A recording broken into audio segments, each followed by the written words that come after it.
Robert Eggers returns with his fourth horror film, but can he deliver with this one?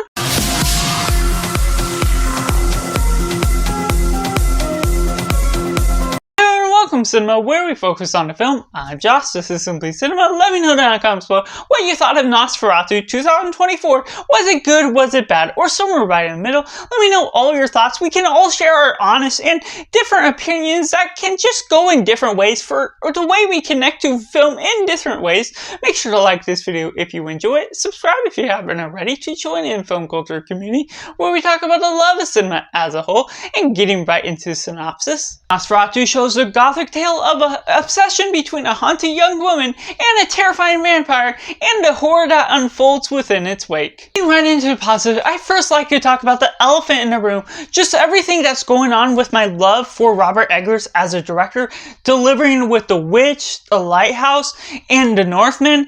I still have to rewatch a couple of those, but before I do my ranking, just what we're getting out of this, it was surprisingly so much different than I expected. And for me personally, I watched this new one before going back to the 1922-1976 version that I believe were of their own time. I don't think there were any specific ones that directly detailed the same type of story that those two did.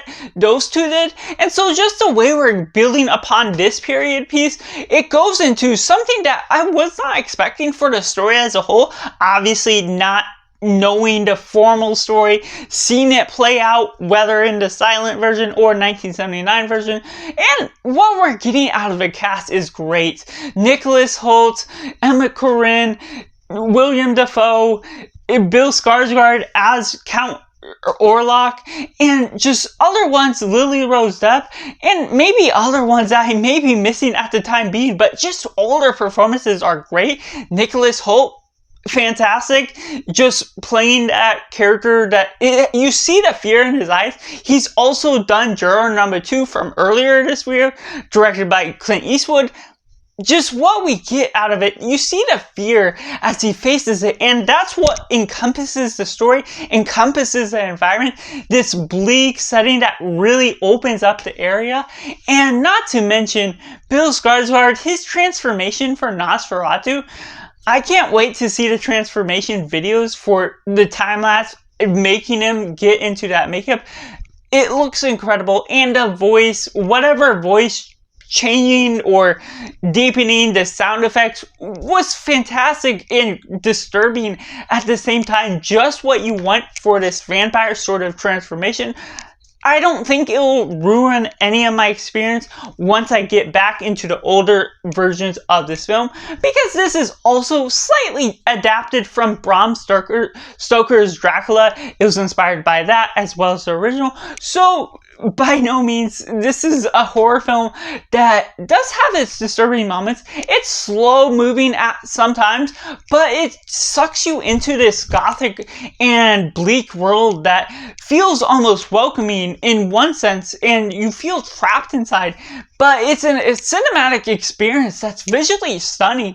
So that's where I just really enjoy it. I don't necessarily want to live there because the events obviously that unfold, but how that all transforms, Lily Rose Depp being a girl of a victim, becoming something that I won't spoil for those that have not experienced the other two. You don't probably have to watch those in order to understand the story. Obviously, I understood everything that was going on within this, and it's its own adaptation that takes pieces from that I don't know how it directly compares yet, but just my experience with this, as even as unbiased of a Robert Eggers fan is, because obviously it's not the same story, it's not connected in the same universe, but I was somewhat nervous in one concept because it's a readaptation of a classic film. that I may not have experienced, but it could do and trip about along the way with certain motives. But Roger Eggers hasn't failed yet. Just being able to pull off this, having great dialogue, great cinematography, the way there's subtle camera movements or ways of pulling off different scares that work effectively, don't feel cheap, they feel earned because of the movement of the camera, the set design that really sucks you into the world, and also because it's a period piece, 1800s, I forget which specific time, it still has the right costume design that also looks great. May need a nomination for the Oscars or whatever. I may do my own Oscars sort of recommendations as well. So just how you get pulled into this environment, the creepy and cinematic scale, and the build up to the reveal of what Dr. Orlok looks like as the vampire, just disturbing as I might have not expected for where it takes the story as a whole, taking things not necessarily in a huge plot twist, revealing something that totally throws off the game of what you expected with the story, but still comparing different legends, creating its own cinematic experience. It builds upon something that changes what my initial thought was going into it. Again, maybe there's certain things that are the exact same as the original film, as well as based on Bram Stoker's Dracula, which I have seen that, and I do see some comparison. Obviously, it's different characters, maybe based on the original Nosferatu film, but still building upon all those different performances sucks you into something that's grand, it's cinematic, and something that is really worth going out to see in the biggest screen possible.